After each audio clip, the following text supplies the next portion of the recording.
가지. 인문예술 9. 가축법. 이 변증?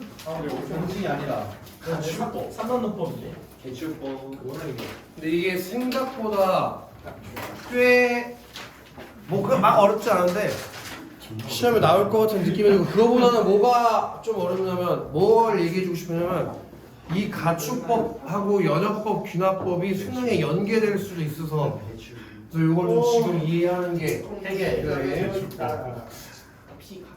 자, 지금까지 알려져 있는 지식과 관념에 의해서 설명되지 않은 특이한 현상이 관찰되면 특이한 현상이 관찰돼. 그러면 납득할 만한 원인을 제시할 수 있는 타당한 설명을 모색하게 된다. 그러니까 예를 들어서 길을 가다 귀신을 발견했다. 그럼 특이한 현상이 관찰돼. 말씀하셨나요? 어?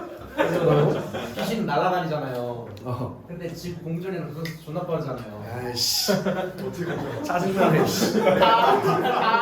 납득할 만한 원인을 제시할 수 있는 설명을 찾으려고 한다고. 내가 본 게 귀신이 뭔가에 대해서. 오케이. 자, 가축법의 네모 봐봐.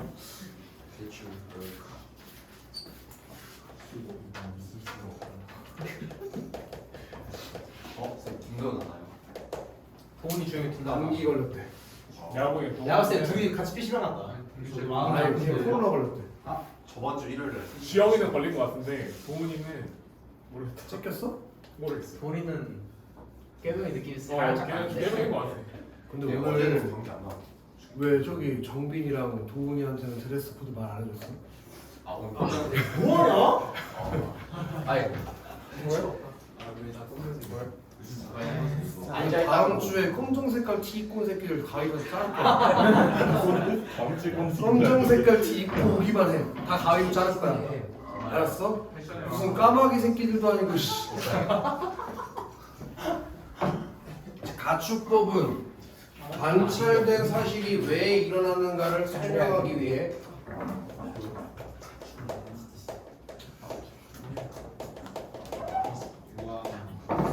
왜 일어났는가?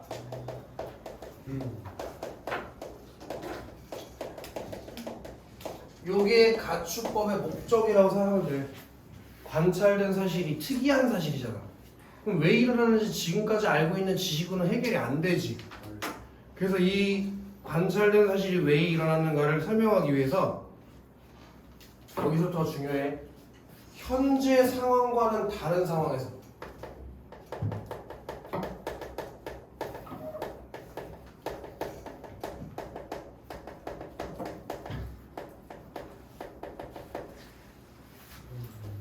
이미 통용되는 전제를 출발점으로 하여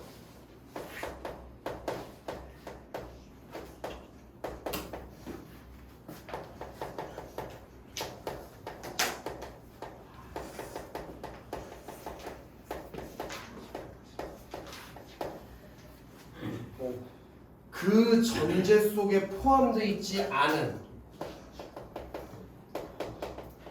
벌써 어지럽다.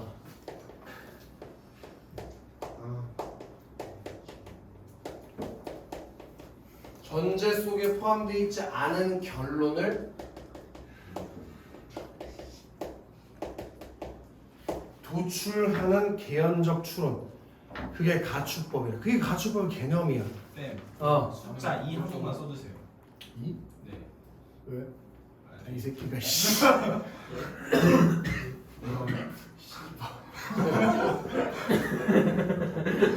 내가 숫자를 쓸 일이 없어서 그래.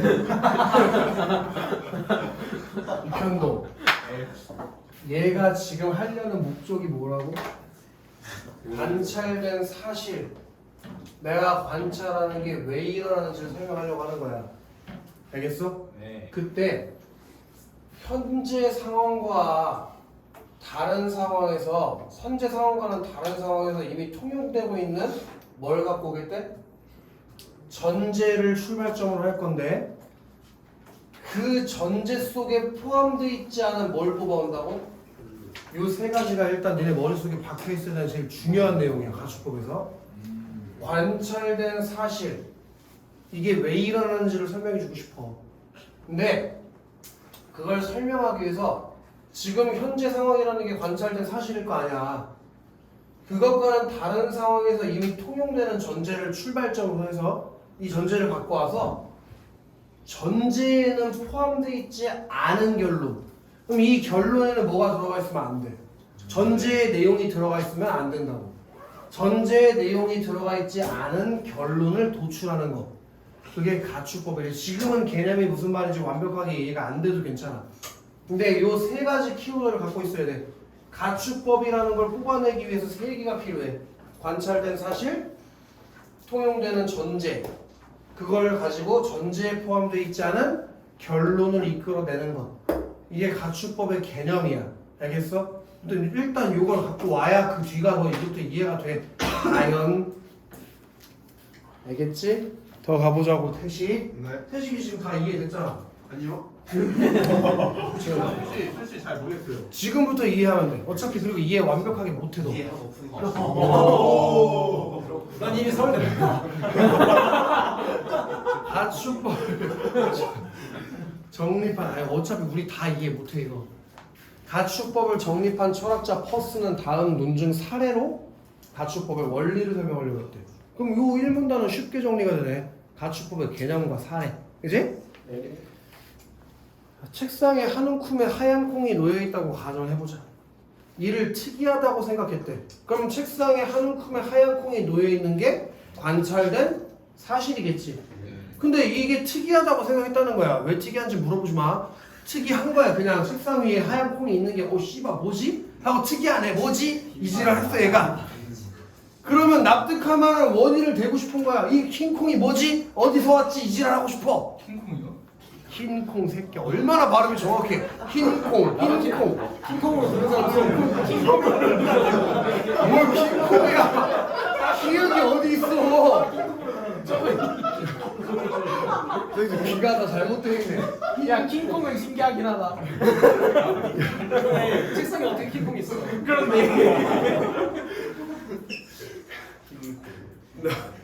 이를 특이하다고 생각해서 그 이유를 찾고자 하는 사람이 그 콩 옆에 놓인 자루를 보고 이 콩들은 자루에서 나왔다. 그게 결론이야. 그걸 도출하는 과정이 다음과 같아.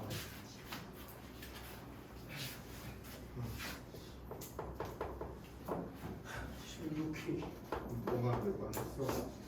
나이스.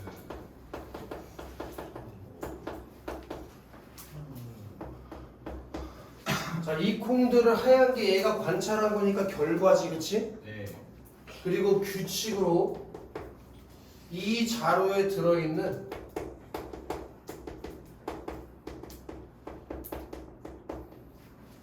콩은 모두 하얗다.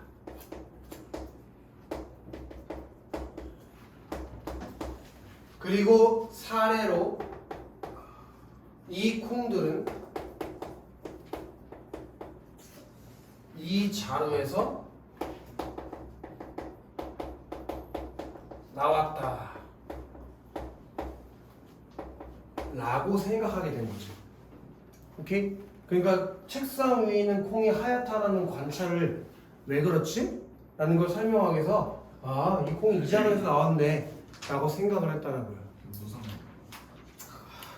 그냥 사례로 받아들여. 더 가볼게. 이 추론의 출발점인 결과 여기 얘가 결과야. 네. 얘는 관찰된 사실로서. 그러니까 이제 기억은 뭐라고 읽고 있어야 돼? 관찰된 사실. 그리고 맞잖아. 얘 책상 위에 하얀 콩 놓여 있었던 게 얘가 관찰한 거잖아. 네. 일반적인 규칙에 해당하는 가설이 제시되고 이것이 참임이 전제돼야 이 결과가 수긍할 수 있는 사실이 돼요. 그럼 여기 요 일반적인 규칙에 해당하는 게 뭐래? 가설. 즉 니은이 가설이 되는 거라고. 가설. 오케이? 근데 이 가설이 뭐라고 전제가 돼야 돼? 참이라고 전제돼야 관찰된 사실이 참이 될 수 있을 거 아니야. 자루에 들어있는 콩이 모두 검었다라고 얘기해버리면 이 콩들이 하얗다는 걸 끌어나갈 수가 없잖아. 그러니까 이 자루에 들어있는 콩이 모두 하얗다는 건 얘가 확인 안 해봤으니까 가설이지. 이해돼? 근데 그걸 참이라고 전제해야 이 결과가 사실이구나라고 수긍할 수 있잖아. 그치? 이 전제가 거짓이라고 해버리면 콩들이 하얗다는 걸 무슨 수로 수긍하냐고. 그치? 자, 관찰된 사실은 참임이 전제된 규칙. 그게 이거야, 가설. 참임이 전제된 규칙과 결합돼서 규칙의 한 사례로 귀결된다.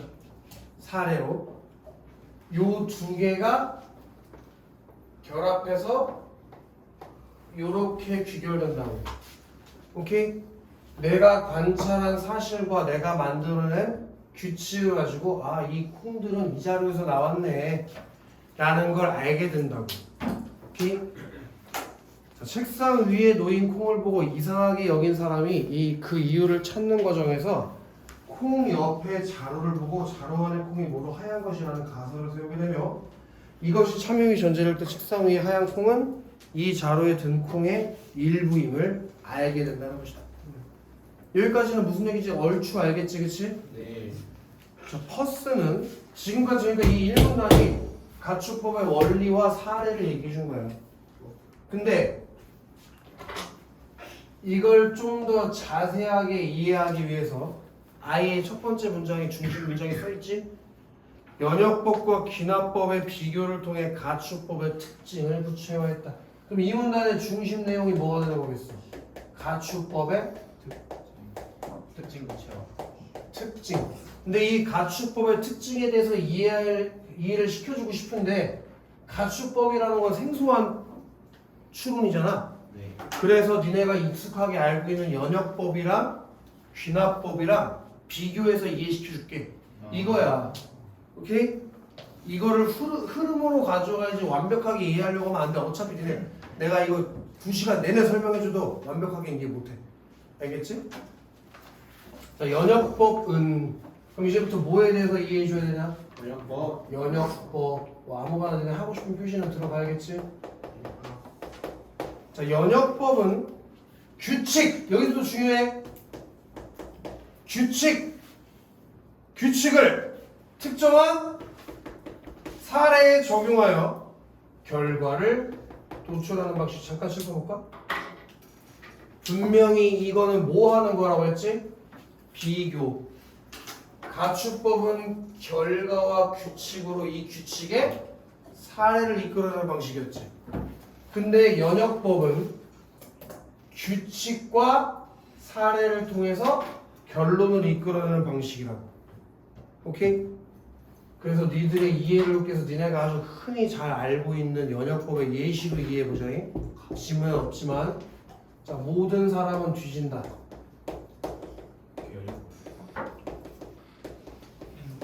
규칙이지? 규칙, 가설이고 그리고 전제잖아. 전제. 참일 수밖에 없잖아. 참. 그래서 현동이 너 안 죽어? 네. 확인해볼까? 방금 내적 갈등이 한 0.몇 점. 그럼 이제 구체적인 사례를 보자고. 현동은 사람이 사람 아니야. 뭐지? 이런 사례를 발견해서 뭘 이끌어내? 네. 결론을 이끌어내지. 결과를. 그 결과 사람이 아니다. 이런 결론을 이끌어내는 게 연역법이다라고 이미 배웠잖아. 네. 그지? 그래서 이렇게 결과를 도출해내는 분석 추리고 이 연역법은 분석 추리이자 추론의 결과 있지 이거. 얘가 규칙의 해설이 되는 이 결과는 규칙의 해설. 왜? 이 결과가 규칙에 포함되어 있으니까. 그치? 그렇게 해설이 되는 해설적 추론으로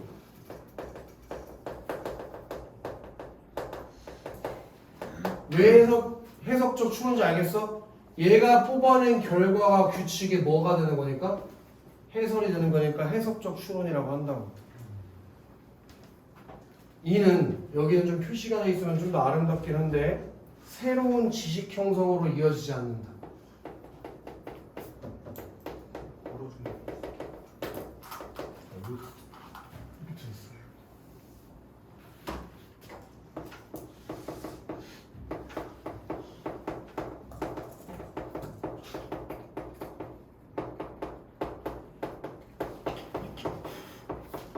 이것은 연역법의 뭐라고 볼 수 있을까? 한계점이라고 볼 수 있겠지. 새로운 지식을 이끌어낼 수 없지. 왜냐하면 어차피 이 논증 방법으로 이끌어낸 결과가 뭐에 포함되어 있는 거니까. 규칙에 포함되어 있는 거기 때문에 이건 새로운 사실이 아니잖아. 그러니까 새로운 지식을 이끌어낼 수 없다고. 우리가 이거 중학교 때 국어 시간에 배웠을 건데 그래서 연역법은 과학 같은 곳에서 사용되지 않는 논증 방법이지. 새로운 지식을 만들어낼 수 없으니까 그 이미 만들어진 과학 지식이 맞았나 틀렸나 검증할 때 사용하는 거지 새로운 걸 찾아낼 때는 연역법을 쓰지 않는다고 배웠을 거예요. 신학보기를. 됐냐? 여기서 한번 끊고 바로 귀납법의 표시가 들어가야 돼. 귀납법. 자, 이 귀납법은 특정한 사례 특정한 사례와 그 사례에 대한 결과로부터 규칙을 도출하는. 그러면 또다시 비교해볼까? 이 여러 가지 사례를 통해서 결과를 이끌어내고 그 결과로 규칙을 이끌어내는 방식이 비교가 되지. 결과 규칙으로 사례를 이끌어내냐? 규칙과 사례로 결과를 이끌어내냐? 사례와 결과로 규칙을 이끌어내냐가 다르잖아 지금. 달라. 그래서 일부러 비교하려고 칠판에 같이 나열해주고 있는 거야. 비교해보고 싶어서. 그런 종합 추리이자 아까 전에 연역법은 분석 추리였지만 귀납법은 종합 추리이자 자 봐봐봐. 부분에서 전체. 그럼 어디가 부분이고 어디가 전체가 되겠어? 여기가 부분이고 여기가 전체가 되는 거겠지? 그리고 또 특수 사례에서 일반으로 향하는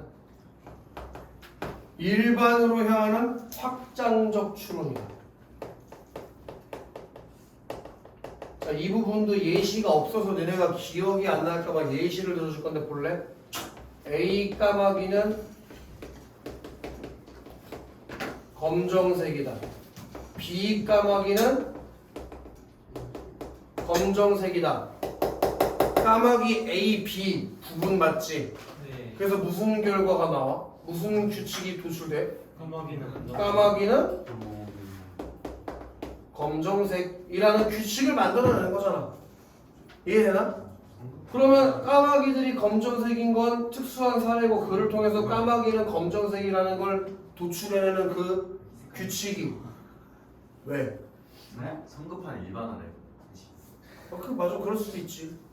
그럼 까마귀를 태시가 네? 한 1000마리 정도 관찰하는 건 어때? 1000마리도? 알비노? 아무리 많이 해도 결국에는 그거랑 그건 성급한 일반화라고 볼 수는 없지. 그냥 정보가 많아지는 거. 오류가 발생할 가능성은 있지. 근데 성급한 일반화는 뭐 한두 개 정도만 가지고 일반화시키는 거예요. 어쨌든 B가 결과는 뭐예요? 그래서 요게 사례, 요거 결과 같이 가는 거야. 계속 가도 돼? 그래가지고 연역법과 달리 비교하는 거 나왔으니까 꼭 기억해 주면 좋아요. 밑줄 쳐 있으면 아름다운데 오류 가능성을 포함한다.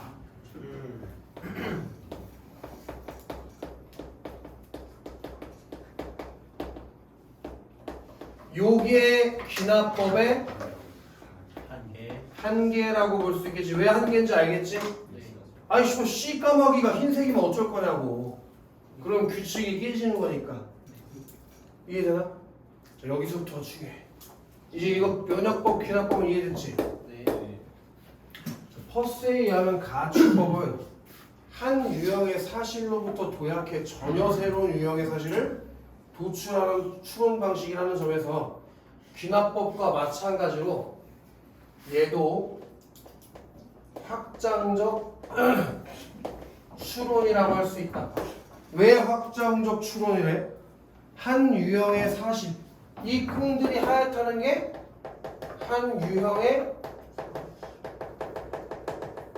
사실인데 이걸로부터 도약해서 전혀 새로운 유형의 사실.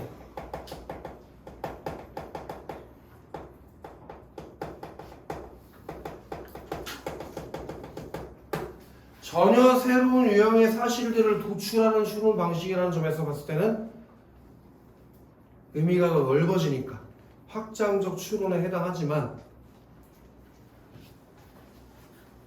어디 아파서 해나? 귀납법은 주어진 사실들의 집합으로부터 유사한 사실들의 집합을 추론할 뿐인 반에 가축법이야말로 오류 가능성에도 불구하고 가축법도 뭘 가지고 있어? 오류 가능성은 있어. 오류 가능성이 오히려 많다고 볼 수 있지. 전혀 새로운 유형의 사실을 알아내고 싶은 거니까. 근데 그럼에도 불구하고 지식의 진정한 확장에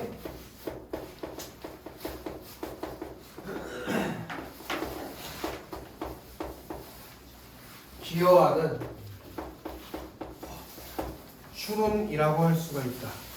네. 화장실 갔다 온다. 됐어? 어쩔 수가 없어. 자, 그 다음 3문 다 가보자고. 예.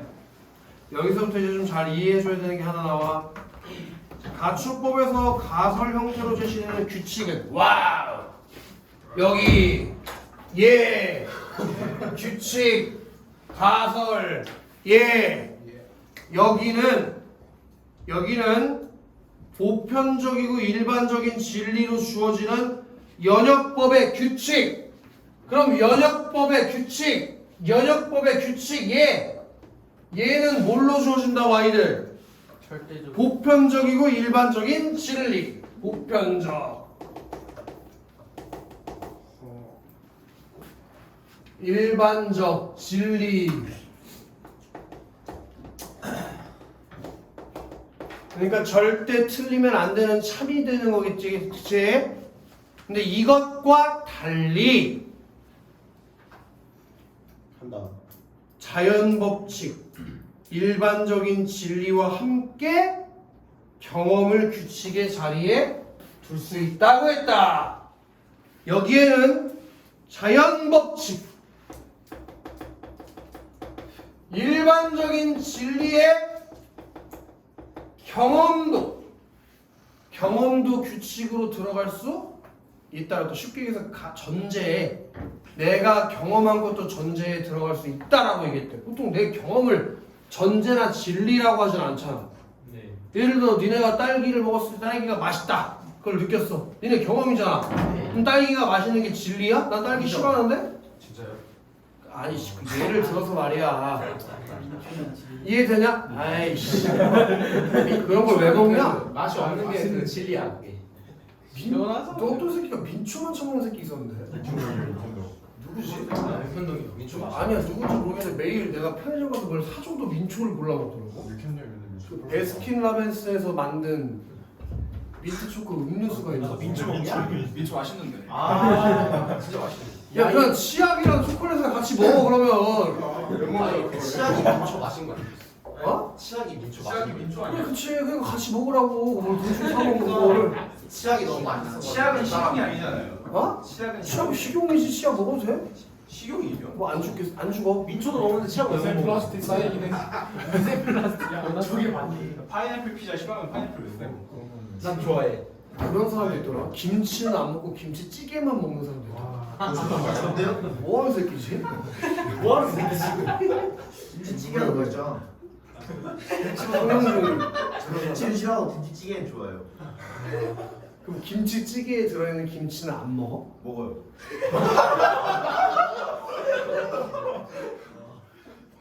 이거는 무슨 얘기랑 똑같은 얘기면 전 여자는 싫어하는데 제 여자친구는 좋아요랑 똑같은 말이잖아.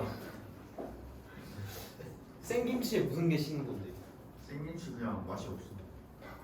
김치찌개에 들어있는 김치도 김치잖아. 그건 익었잖아. 배추가 있어야 돼. 자, 익히면 되는 거야? 네, 저 익히면 돼요. 그럼 김치를 라이터에게 지져가지고 먹으면 익히기만 하면 된대요. 아 그럼 삼겹살 먹을 때 구워 먹는 김치는 먹어? 네. 그러면은 뭐 김치를 싫어하는 게 아니네. 그냥 생김치. 그럼 생배추. 신김치도 안 먹어? 네, 싫어. 깍두기는? 응? 그러면은 겉절이는 먹어? 근데 구우면 달달하잖아. 진짜? 이해할 수가 없어. 존나 특이하네.